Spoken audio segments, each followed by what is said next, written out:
Bon, j'avais prévu de vous faire une critique de la série Alien Earth fin septembre, une fois que toute la saison aurait été diffusée, mais j'en ai déjà marre passé les premiers épisodes que j'ai trouvé catastrophiques.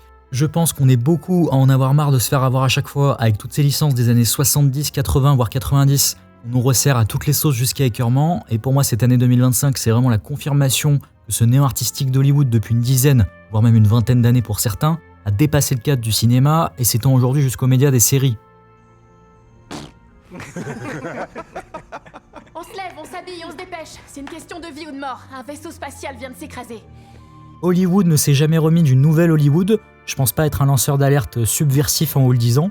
Je suis même content que ça soit un constat partagé par la majorité du public. C'est une industrie qui est aujourd'hui en phase terminale, qui survit uniquement grâce à son trésor de guerre d'il y a 30-40 ans. On nous réanime des licences cultes tous les 4 matins. C'est pas le 76e film de super-héros de l'année. Tandis que la nouvelle mode du moment, maintenant qu'Hollywood a tout essoré niveau littérature, c'est les adaptations de jeux vidéo. J'y reviendrai tout à l'heure en parlant de la série The Last of Us, mais vous inquiétez pas pour eux, ils ont trouvé un nouveau filon à exploiter, maintenant que le jeu vidéo est devenu mainstream et est un peu plus pris au sérieux qu'avant. Ils se sont rendus compte qu'il y a beaucoup d'argent à se faire en se contentant de faire du CTRL-C, CTRL-V sur grand écran. La prochaine adaptation d'OB arrive avec God of War, quand c'est pas Fallout qui va faire du fanservice avec New Vegas. Franchement, hormis Twin Peaks The Return et 2-3 bonnes surprises niveau cinéma, comme Matrix Résurrection, c'est très dur pour moi de trouver un revival de ces 10 dernières années qui n'a pas été un énorme scam, et quoi de mieux que l'actualité des séries pour se rendre compte de ce recyclage infernal quand on voit le forcing que représente Alien Earth, ou même Dexter Résurrection qui est aussi en cours de diffusion au moment où je fais cette vidéo. Parce que vous avez vu le titre, plutôt que de boucler pendant 20 minutes sur la tristesse de cette industrie américaine, avec comme mot d'ordre « c'était mieux avant », je vais plutôt faire le dépôt de bilan de 5 séries qui doivent s'arrêter d'urgence pour le bien des spectateurs. Et ce que je trouve intéressant, c'est que ce sera à chaque fois pour une raison différente. Autant commencer par Alien Earth, qui est un cas d'école, parce que c'est carrément la licence tout entière qui est sous perfusion depuis Aliens, et c'en est devenu triste que la seule production à retenir depuis 86, c'est même pas un film ou une série, c'est Alien Isolation, un jeu vidéo sorti en 2014, que je recommande les yeux fermés aux fans des 2 premiers films. Ça n'empêche pas que la licence Alien, c'est sûrement une des sagas cultes qui a connu le plus de foirage, quasiment au même niveau que Terminator et Jurassic Park. Ça commence avec Alien 3 de Fincher qui était censé conclure avec brio la trilogie. Les 30 premières minutes du film sont sauvables, mais dès que Charles Dance se fait tuer, on part sur un film de Frankenstein qui repompe le premier opus avec des CGI immondes. Fincher lui-même reniera très rapidement le film, et Alien Résurrection de Jean-Pierre Jeunet, qui est peut-être le moins pire de tout ce qui est sorti, ne relancera pas non plus la machine derrière, avec son ton semi-humoristique et sa démystification totale de la créature. Faudra attendre que Ridley Scott revienne à la barre en 2012 avec Prometheus pour saccager sa propre franchise, puis continuer le massacre par pure mégalomanie avec Alien Covenant en 2017, et alors qu'on soufflait enfin parce que la licence semblait définitivement enterrée, Disney rachète la Fox. Disney, qui sont pour moi les fossoyeurs en chef de cette industrie hollywoodienne, rachète une licence morte-vivante, et vous vous doutez que ça va donner un sacré cocktail. On peut totalement critiquer Prometheus ou Covenant, mais je reconnais qu'au moins, ils avaient des idées.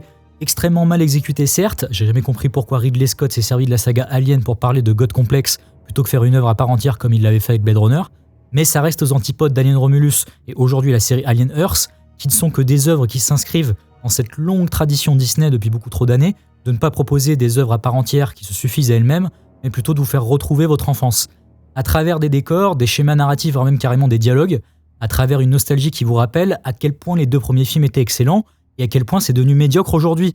Est-ce que quand vous voyez cette DA de l'intérieur du vaisseau qui rend hommage au premier film, vous vous rappelez à quel point on avait des designers de génie à l'époque, et qu'après quand vous voyez la DA générique de la Terre, vous vous souvenez à quel point le niveau a drastiquement chuté et que ceux qui sont aux manettes aujourd'hui n'en ont plus rien à foutre, que ce soit en termes d'originalité ni même de cohérence avec ce qui a été fait avant.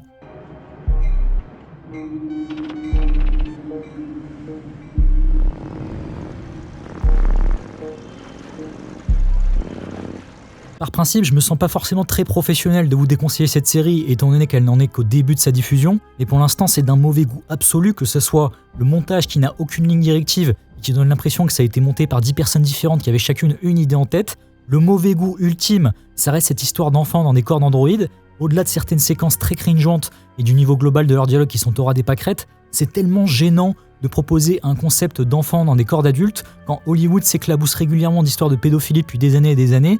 C'est quoi cette scène de dégénéré avec tous les acteurs qui imitent des enfants en cercle? Ça intéresse qui à part les cerveaux malades, et que c'est maladroit dans un contexte où Hollywood se fait prendre en flag et devient pédowood. Ce qui est sûrement le plus décevant dans Alien Earth, c'est son rapport avec les aliens. C'est affolant de voir que les autres espèces extraterrestres, que ce soit les sangsues, la plante ou l'œil qui s'accroche aux organismes, c'est tellement plus frais que la créature qu'on connaît depuis 40 ans qu'on nous ridiculise en nous la montrant faire des marches arrière.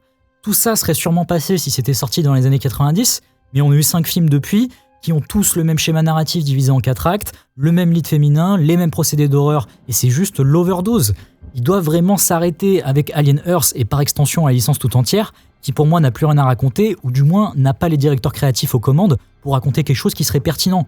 Et histoire de finir sur du positif, le seul espoir que j'aurais, ça serait sur Alien Isolation 2 qui a été confirmé par Sega récemment, et qui je l'espère comme à l'époque du premier, va foutre la honte à toute cette industrie. I know it doesn't make a lot of sense. Et Dexter Résurrection est un peu dans le même cas, parce que là aussi on a affaire à une série qui ne veut pas s'arrêter, qui commence à dangereusement ressembler à The Walking Dead dans le genre on s'arrêtera un jour quand il n'y aura plus un seul dollar à se faire, sauf que là le parcours est un peu plus atypique, parce que c'est une série qui a eu 8 saisons et qui a fini en autre boudin, puis un revival avec New Blood en 2022 qui était catastrophique et concluait le tout en faisant mourir Dexter, et qui là revient aujourd'hui à la charge avec un préquel Original Sin et la suite Résurrection, qui lorne du côté des Vendredi 13 avec un Dexter qui revient encore et toujours à la manière de Jason.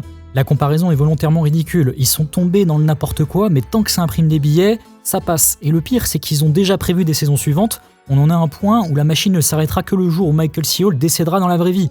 Et ça m'embête parce que j'apprécie la série Dexter, du moins les 2 premières saisons et la saison 4, la saison 3 étant une erreur de parcours, mais tout ce qui a suivi de la saison 5 à New Blood, c'était une chute de qualité constante, et ça continue encore aujourd'hui avec Résurrection, qui n'est peut-être pas la pire saison qu'on a eue, mais qui n'a plus aucune crédibilité. À l'heure actuelle, le problème de la série, c'est que l'histoire n'a plus aucun sens et que les personnages eux-mêmes se moquent du fait que Dexter survit toujours. Mais la base de tout ça remonte à la saison 5, qui voyait le départ du showrunner Clyde Phillips. Pour des raisons un peu obscures, ça sentait le différend artistique entre lui qui a déclaré publiquement vouloir en finir avec Dexter en le faisant exécuter sur la chaise électrique, et la chaîne Showtime qui voulait continuer coûte que coûte en sentant l'argent à se faire sur les 15 prochaines années. Le truc, c'est que du coup, l'arc autour de Dexter et sa chute qui était teasée à la fin de la saison 4 n'est jamais arrivé. Les saisons qui ont suivi étaient beaucoup plus grand public et les thématiques tournaient en boucle avec Dexter qui se confronte à un tueur tout en cherchant quelqu'un à qui se confier dans sa vie. Que ce soit ses nouvelles copines tueuses ou carrément sa sœur dans les 2 dernières saisons, on était rentré dans une routine qui promettait qu'un jour Dexter se fasse attraper, sauf que ça a fini à chaque fois de la même manière. Cette série est une putain de boucle digne de l'animé Pokémon. Dexter est figé psychologiquement avec ses dilemmes autour de son code et de ses pulsions, mais sans jamais y apporter de conclusion. Et tout ça à chaque fois dans la surenchère, parce qu'il faut toujours confronter Dexter à un autre personnage pour donner le sentiment qu'il va enfin se faire prendre. On a eu d'abord Dox, Lagertha, Debra, et aujourd'hui c'est Angel qui va y passer. En fait, la série Dexter, c'est devenu l'UFC. À l'image de John Jones qui ira à la retraite qu'une fois qu'il aura couché toute la planète, Dexter va devoir affronter tous les personnages qui existent, quitte à affronter Tyrion à la fin. Et ce qui est emmerdant, c'est qu'au lieu de nous servir une saison qui ferait enfin évoluer les thématiques avec un Dexter qui se fera attraper et qui aurait un procès suivi d'une exécution, on a une histoire bateau avec son fils depuis New Blood, qui est juste une redite de Dexter sans le charisme. Tout ça chapeauté de nouveau par Clyde Phillips, qui est revenu et qui nous fait une Ridley Scott avec Alien en saccageant sa propre création, saupoudré d'un fanservice ultra grossier. Dexter a jamais été une grande série, même dans ses meilleures saisons, parce qu'il y a toujours eu beaucoup trop de fillers qui contrebalançaient le propos intéressant des 4 premières, mais il y avait juste un arc de personnage à conclure qui était ultra facile à mettre en place suite à la mort de Rita. Il fallait que Dexter soit enfin confronté aux limites de sa morale en finissant sur la chaise électrique, et ça n'arrivera probablement jamais, ou du moins pas au prix d'un nombre incalculable de saisons et d'une grosse perte d'audience. Contrairement à Alien qui est trop gros pour mourir et encore plus aujourd'hui avec l'argent infini de Disney, Dexter c'est par l'abandon de la série qu'on en verra enfin le bout. Arrêter de la suivre, c'est limite lui rendre service. Malgré Résurrection qui, comme je l'ai dit, n'est pas non plus un affront au vu du niveau abyssal des 5 saisons précédentes, c'est pour moi déjà mort dans l'œuf et la série pourra jamais se remettre de ce gâchis post-saison 4. Joueur 456. Ne faites pas de bêtises. Avant de partir sur The Last of Us, j'aimerais faire une courte digression sur Squid Game. Pour moi, la première saison est géniale, mais j'ai beaucoup moins apprécié les 2 suivantes, qui sont juste des redites de la première, que ce soit au niveau des thématiques, voire carrément des épreuves. Mais je crédite pas vraiment cette fausse note au showrunner Wong Dong-hyuk, qui a plus l'air de s'être fait forcer la main par Netflix pour capitaliser sur le succès de la saison 1, et qui en plus a eu la décence d'arrêter avec la 3e. Sauf que plot twist, on va avoir un spin-off aux États-Unis. C'est teasé par Cate Blanchett dans une scène rajoutée au chausse-pied à la toute fin de la saison 3. Squid Game rapporte beaucoup trop d'argent à Netflix pour en finir dignement. On va avoir un soft reboot aux US avec un casting US et sans l'implication du showrunner d'origine, qui en plus a l'air d'en avoir rien à foutre du projet. Il y a des rumeurs comme quoi ce serait Fincher qui chapeauterait le tout, sauf que c'est pas forcément gage de qualité quand on voit son The Killer sorti sur Netflix, et peut-être un de ses moins bons. Ça peut potentiellement hyper quand on voit son taf sur les séries House of Cards, et surtout Mindhunters, mais j'ai peur de ce remake sauce burger, et quitte à avoir une satire de l'Amérique sans Netflix qui rendra le tout politiquement correct, je vous recommande plutôt Eddington sorti il y a quelques semaines. Alien Earth et Dexter Résurrection, c'est pour moi déjà trop tard pour empêcher le crash, mais là vu le résultat de tirer sur la corde avec ses saisons 2 et 3, il serait peut-être temps d'arrêter avant de franchir la ligne de non-retour. Bien que je m'interdis pas le visionnage du spin-off si c'est confirmé pour l'implication de Fincher en tant que showrunner, pas juste en tant que réal sur le pilote histoire de mettre son nom pour faire genre et se faire un gros billet facilement, ça s'inscrit totalement dans cette liste de séries qui ne veulent pas en finir tant que ça ramène du public. Parce que dans le cas de Netflix, ça fait carrément vivre la plateforme en battant à chaque fois ses pics d'audience à chaque saison. C'est vrai que t'es plutôt beau gosse. Félicitations.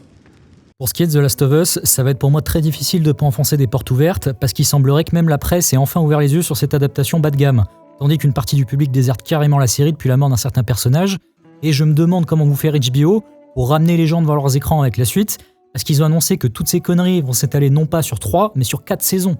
Au vu du semi-beat de la 2, à voir s'ils vont pas tout faire rentrer au chausse-pied dans une saison 3 qui conclurait la série, et franchement, je l'espère de tout cœur au vu du massacre. J'ai refait les 2 jeux de The Last of Us en début d'année histoire de tout avoir en tête pour la saison 2, et ça m'a choqué de voir à quel point la série n'a peu, voire pas d'intérêt pour ceux qui ont fait le tour de la duologie vidéoludique. En fait, cette adaptation s'inscrit dans cette mouvance assez récente d'aller repêcher des grandes licences du jeu vidéo pour les transvaser en film ou en série. Chose qui serait quasiment impossible 20 ans en arrière, sans donner des films fauchés qui se prennent pas au sérieux comme le film Super Mario Bros des années 90.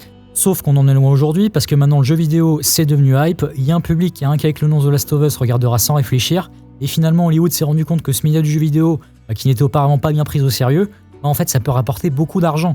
D'autant que pour HBO qui produisent la série, ça change des livres pas finis de George Martin, moins de risques à prendre pour conclure l'histoire, et une fanbase qui est déjà là pour consommer et défendre la merde qu'on va leur servir.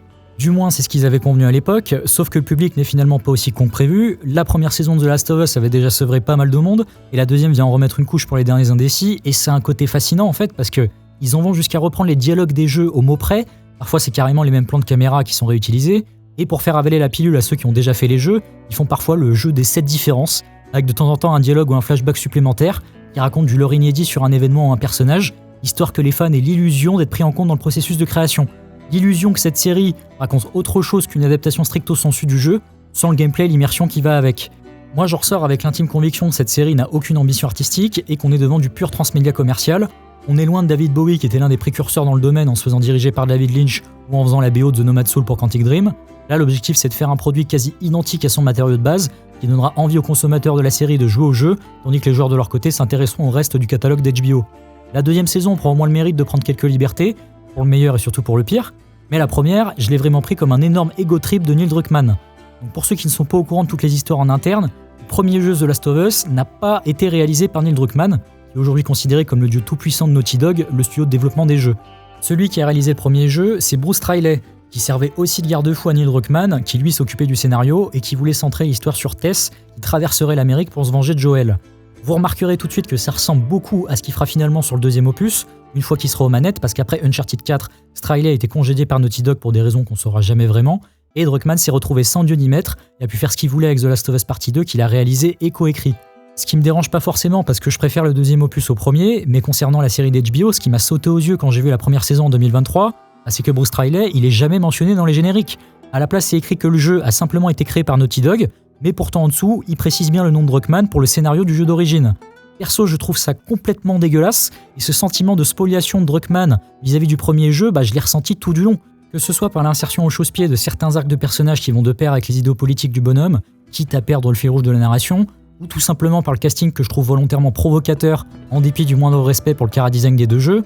D'ailleurs, je soupçonne que tout ce casting soit de la pure provoque de Druckmann et ses acolytes pour faire polémique, créer des débats sans fin et donc finalement créer du trafic autour de cette série que les gens adorent détester. Au final, cette première saison était d'un côté trop fidèle au jeu et de l'autre se permettait des moments inédits, notamment les flashbacks avec les chercheurs avant les génériques, voire la quasi-totalité de l'épisode 3 qui se concentrait sur Bill et Frank. Sauf que tout ça, j'en voyais pas l'intérêt parce que ça écrasait ce que je considère comme la seule chose intéressante du scénario du premier jeu, la relation entre Joel et Ellie. Je ne vois pas l'intérêt de raconter les histoires de Bill avec son mec, le jeu avait justement l'intelligence de ne pas s'attarder dessus et c'était sous-entendu qu'ils étaient gays. Ce qui était intéressant dans The Last of Us, c'est les traumatismes d'Ellie et Joel et leur relation qui en découle jusqu'à l'acte final où l'humanité a tout pris à Joel, donc Joel a tout pris à l'humanité. La saison 2, quant à elle, arrive avec un énorme handicap parce que la saison 1 n'a pas compris ses deux personnages principaux et j'en suis le premier surpris parce que Druckmann est à l'écriture. Ellie de la série, sans même parler de casting, ils en ont fait une gamine de 12 ans d'âge mental qui joue l'ado attardé vulgaire, qui dit fuck toutes les deux phrases. À aucun moment j'ai ressenti son traumatisme. Dans le jeu, tout le monde meurt autour d'Ellie, alors que c'est à elle de mourir pour sauver l'humanité, et c'est de là que vient cet attachement à Joel, parce que pour elle, il représente le père protecteur invincible qui va jamais y passer. Grâce à Joël, Ellie arrive à dépasser son syndrome du survivant parce qu'elle a enfin rencontré quelqu'un d'encore plus increvable qu'elle. Et c'est ce qui amène au choc du deuxième jeu, mais si on n'a pas ce développement avant, les showrunners se tirent une balle dans le pied pour la suite. Et le pire dans tout ça, c'est que la Ellie de la série est la moins ratée du duo. Au niveau des personnages, mon problème avec cette série The Last of Us, c'est Joël. Tout le monde tombe sur Ellie à cause du physique et du jeu d'acteur de Bella Ramsey, et pour moi c'est vraiment Joël le problème. Durant la première saison, j'ai eu l'impression que Pedro Pascal avec Joël avait fait une Will Smith avec Deadshot. On est passé d'un personnage sans foi ni loi dû à 20 ans d'apocalypse zombie et surtout la perte de sa fille, à un gentil papa psychologiquement fragile qui retrouve le sourire grâce à Ellie. Je ressens plus du tout la force tranquille que dégageait Joël dans le jeu, dû à tout ce qu'il a vécu et toutes les horreurs qu'il a dû faire dans sa vie. Là je me retrouvais devant un personnage qui est lâche et se fait marcher dessus par ses deux gamines. Et attention, sur le papier ça peut être intéressant d'avoir un Joël plus fragile sur le plan émotionnel, un Joël qui en saison 2 suit des séances de psy et fait de la compta plutôt que d'aller défoncer du zombie comme un mec bien viril, mais là on nous voit un personnage qui est peut-être plus humanisé, et moi j'y vois un personnage plus politiquement correct, qui a moins de noirceur et moins d'ambiguïté morale. Il y a cette volonté dans la série d'approfondir le personnage certes, mais paradoxalement ça le désapprofondit. Joël devient une sorte de caricature du père de famille et il se retrouve bien emmerdé en saison 2 quand il faut antagoniser le personnage face à Ellie. En réponse, ils écrivent des scènes pas très subtiles où Joël est un gros facho qui veut pas faire entrer les migrants à Jackson. Une autre où il suit le protocole à la lettre, comme le ferait son facho de père qui est évidemment flic. Et encore après, ils le font chialer devant sa fille. C'est peut-être plus touchant d'un certain point de vue, je dis pas le contraire, mais je trouve qu'on y perd l'essentiel. En plus d'amoindrir la haine qu'on ressent suite à sa mort, parce que finalement, c'était qu'une pauvre merde le Joël de Pedro Pascal. Pour moi, avec cette série, quelque chose s'est perdu avec le personnage. On efface cette figure paternelle invincible qui était complètement idéalisée par Ellie et qui cachait en réalité quelqu'un qui n'avait aucune morale, mais c'était utile parce que cette noirceur qui mettait au service d'Ellie, ça justifiait son attachement pour lui. Elle avait enfin la figure protectrice qu'elle a cherchée toute sa vie. Là, c'est peut-être plus dans l'air du temps, plus mainstream de montrer des hommes plus fragiles et qui se caractérisent par autre chose que la virilité, mais je n'en vois pas l'intérêt quand tout le propos est de nous montrer un énorme enfoiré sur le plan moral, parce qu'en sauvant Ellie de l'opération, c'est lui-même qui sauve en réalité. Il sait que s'il perd à nouveau sa fille, il va complètement vriller, et à ce moment-là, il se fiche complètement du consentement d'Ellie. Tu continuerais à la traquer. Il y a énormément de problèmes dans cette adaptation, mais la base du n'importe quoi, c'est ce manque de compréhension des deux personnages principaux, et ça me convainc juste que Druckmann est là pour l'ego trip, il est là pour se prouver à lui-même qu'il est autre chose qu'un mec qui fait des jeux vidéo et qui espère peser dans le game audiovisuel, quitte à chier sur son héritage, et la saison 3 fonce tout droit vers la catastrophe, avec un focus autour d'Abby que je considérais déjà comme le point faible du jeu d'origine. J'espère de tout cœur que cet échec va leur servir de cas d'école et va calmer leurs ardeurs niveau adaptation de grandes franchises de Sony. On a eu Until Dawn en film cette année qui était merdique, on va malheureusement se taper God of War en série, mais j'espère qu'ils vont pas nous proposer l'immonde Horizon Zero Dawn ou des œuvres complètement hors sujet avec le média des séries comme Bloodborne.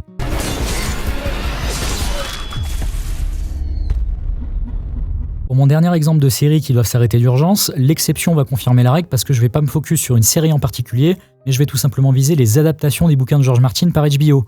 Que ce soit Game of Thrones qui est fini Dieu merci, House of the Dragon ou les aventures de Dunkelhoff qui va sortir l'année prochaine, j'en ai marre à la fois de Martin qui n'arrive pas à finir ses livres depuis 15 ans alors que cet enfoiré trouve le temps d'écrire le lore d'Elden Ring, et surtout les showrunners de ces séries qui se torchent les fesses avec son lore et ses personnages en se sentant pousser des ailes en mode pseudo-artiste original. N'ont pas besoin de l'auteur, ils font l'adaptation à leur sauce. Sauf que force est de constater que pour Game of Thrones à partir de la saison 5 ou House of the Dragon dès la saison 2, leur mine d'or se transforme en merde très rapidement dès que George Martin n'est pas là pour chapeauter le tout. J'ai fait une critique sur la chaîne de la saison 2 d'House of the Dragon, mais là aussi Martin en a déjà marre et a renié la série qui se retrouve avec la même bande de losers pour la saison 3 et qui commence sérieusement à me faire peur.